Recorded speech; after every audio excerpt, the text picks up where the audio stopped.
Out here on YouTube, there are so many videos on this knife right here, the Peacemaker 2, but there's not one from 411 Outdoors until now. Stick around.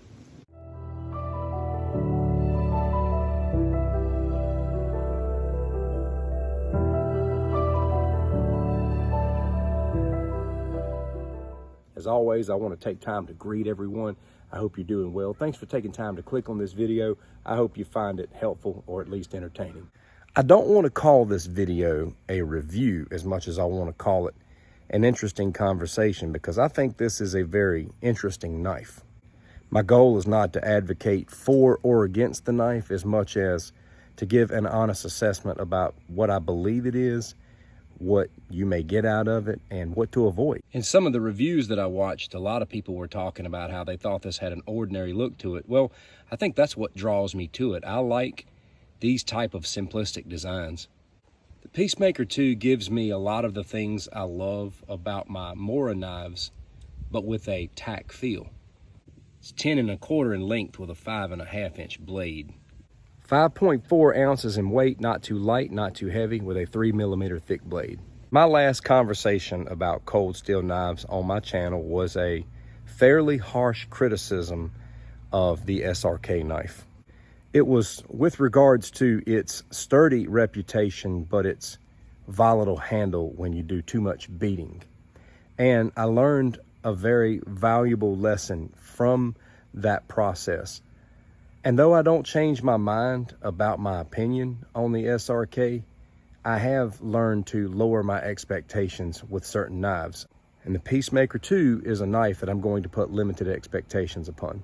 I watched the Joe X torture test on this knife, and I must say it was very telling, and it was very much a testimony to the types of tasks that you have to stay away from with the Peacemaker 2. And I know his tests are very extreme, but what I learned from it is that this is not a knife you can put through any kind of extreme torture.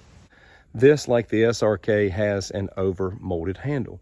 Stay away from throwing these kinds of knives. They're not made to be thrown, and they can't take it. I wanted to believe the SRK could take it. It can't. They also can't take a lot of heavy chopping and beating. What you do get from this is the ability to slice well and to pierce. That's what you get with Peacemaker 2, and a lot of knives built like this, quite frankly. Because with this, you get a Scandi grind blade that's hair splitting sharp right out of the box. This is German 4116, made in Taiwan. And for those who were offended at my SRK conversation with regards to the handle, I will concede to a degree and say that if all you want to do is slice and pierce, that is also a great knife. Again, there's just certain tasks you have to avoid with certain blades, and that's all right. I know a lot of knives that can chop for days, but they can't slice like this. So just like with people, we all have different skills, attributes, limits, and abilities. Knives are the same way. I like the sheath. It is a boot knife / pocket setup, and it's ambidextrous. Here's what you can expect with the pocket carry. If you lock it all the way down in there and you hook this to your pocket, and you pull this up, well, it's going to pull the entire sheath. But if you want to loosen it just a little bit like that, it's up to you. You can set this in your pocket and draw it, and it's still got a decent little retention on it. You can also carry these on your side. You can do an inside the waistband type of carry. There's a lot of different ways that you can carry. I just believe boot and pocket are the most prevalent. I've had a special craving as of late for drop point and clip point blades, and that's what led me straight to this. And again, I bought this because it was so marked down. The name of this knife tells the story. It's called the Peacemaker, because you see, sometimes you can't keep the peace, you have to make the peace. Making peace and keeping the peace are two different things. Making the peace can be a lot more difficult, sacrificial, and costly at times than keeping the peace. Peacemakers and peacekeepers, they're not the same. And the title of this knife testifies to the reality that some people in this world may not allow you to just keep the peace. You might have to do everything you can to make peace possible once again. People can use this knife for reasonable task in the bush or just as a regular EDC, but I do believe the marketing behind this screams combat knife. But again, use this how you see fit. And yes, you can do some serious carving with a knife like this as well. So what are its combative attributes? Well, it's length. A lot of people don't carry a blade this big with them every day. This is for those who want to carry a longer blade and it not be too heavy. It's very, very, very sharp. Whatever it touches, it's going to slice right into. And the tip, I do believe, is plenty strong for that task. I want to see if I can give you a better angle on this. Here we go. Got it into focus so you can see the structure of that tip there. As long as you're not stabbing this into a rock or stabbing it into things, constantly trying to bend the tip, you're going to be fine. In a traditional grip, you can see the length of your slice. And your jabs, you're just going to have a lot of reach with the Peacemaker if you're willing to carry something this big.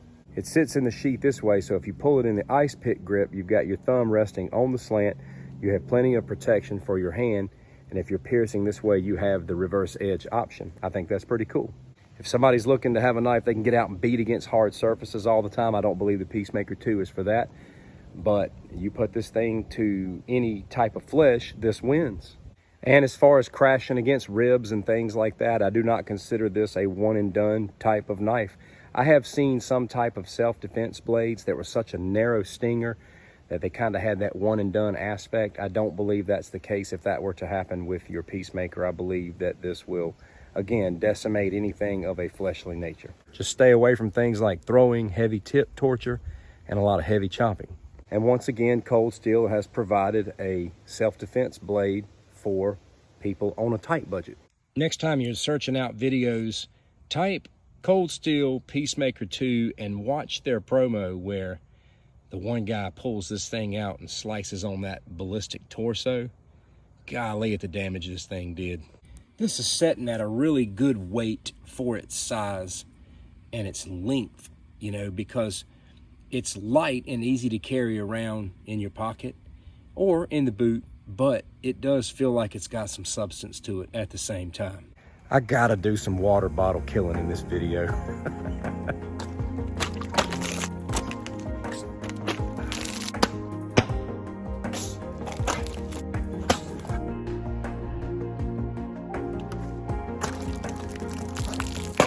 I don't wear these shades during a jug killing session to be cool as much as to keep the water out of my eyes. The blade has a great edge and it will be easy to keep one on it as well. Again, if you're just looking for a blade to have some fun and get out and slice with, the Peacemaker 2 is good for that. The Coldsteel Peacemaker 2, ladies and gentlemen, it is what it is. Nothing more, nothing less. Nevertheless, very unique. What do you think about the Peacemaker 2? I'd love to hear your thoughts. Thanks for watching.